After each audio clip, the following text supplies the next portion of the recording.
Trick-or-treat! Trick-or-treat!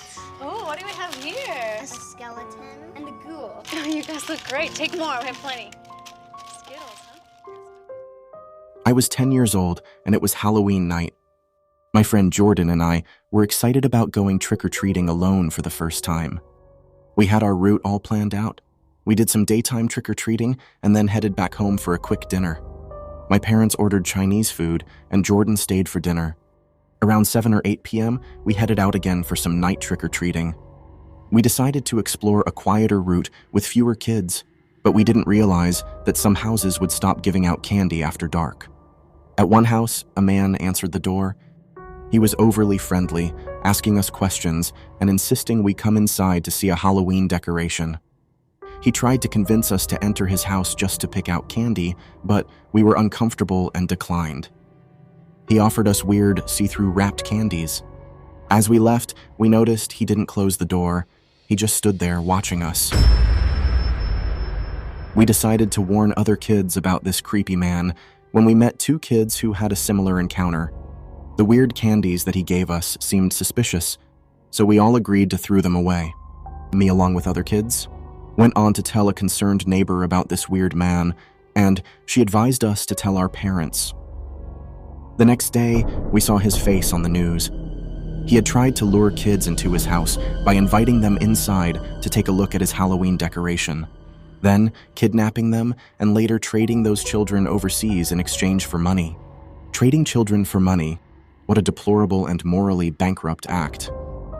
Thankfully, we all stayed safe and didn't fall for his tricks.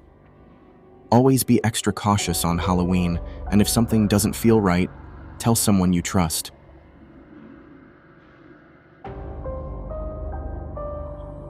In 2022, Halloween night took an unexpected and terrifying turn for me and my 3 friends, who I'll call J, K, and L.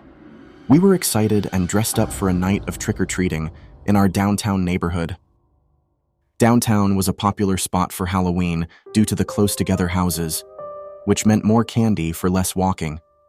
As the clock struck 10 p.m., the streets started to empty out. By 10:30, we were the only kids left out there. With most houses closed, we decided to call it a night and have some fun. Little did we know what awaited for us. Out of nowhere, emerged a creepy clown wearing an astonishingly realistic costume. Our laughter quickly turned to screams as the clown approached us slowly, sending shivers down our spines. We decided to head to a nearby park, hoping to shake off the fear by goofing around with silly string and shaving cream.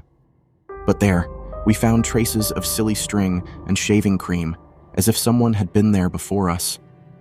Our carefree night took a horrifying twist as 2 clowns, including the one we had seen earlier, approached us menacingly. The clowns suddenly charged at us, and we scattered in terror, running in different directions. I finally managed to lose the clown that was chasing me and called for help. We finally regrouped at a friend's house, trying to make sense of this nightmarish encounter.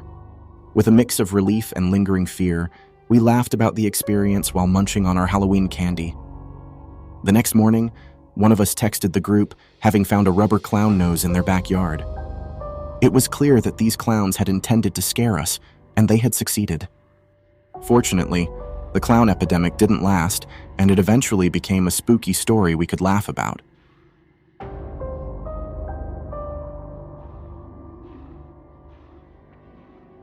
It was a school night Halloween.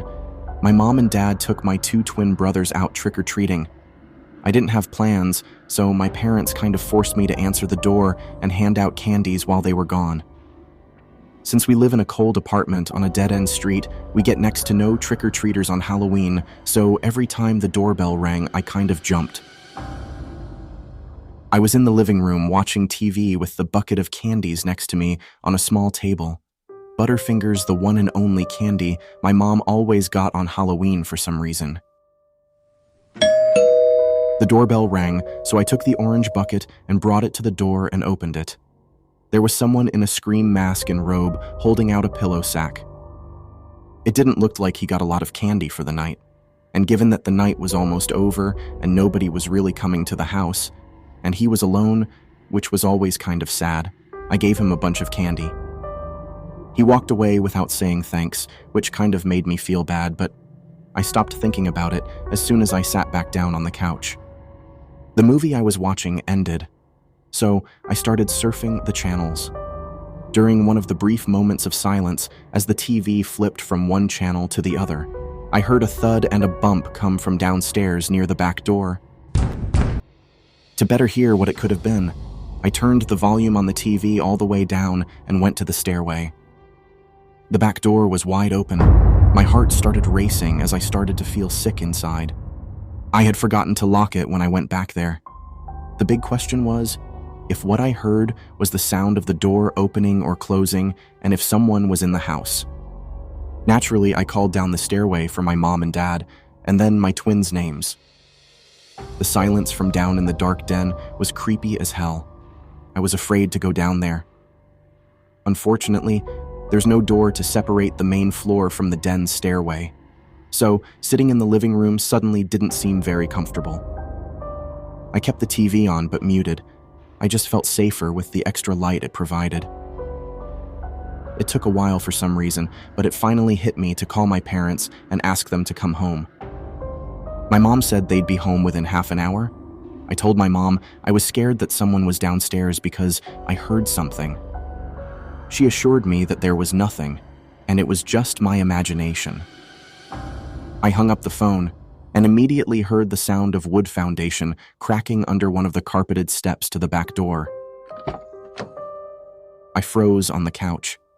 Literally, I couldn't move a muscle, not even a finger. Then there was another crack.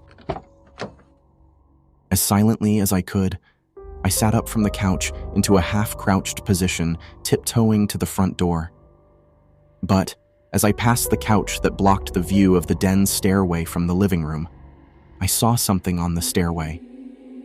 It was a scream mask leering up from the stairs at me, but in a way where he was obviously not trying to get caught. The angle at which I saw the mask and the dark lighting made the sights so much more disturbing. When he saw me, though, he went the other way back into the darkness of the den. I locked myself in my room upstairs and called my mom again to tell her what happens. They cut their trip short and came home. Only when my parents got home did I feel safe to leave my room. My dad and I checked the whole den, every closet, every room. Luckily, there was no one. The moral of the story simply comes down to keeping your doors locked, because apparently this guy just helped himself through our back door.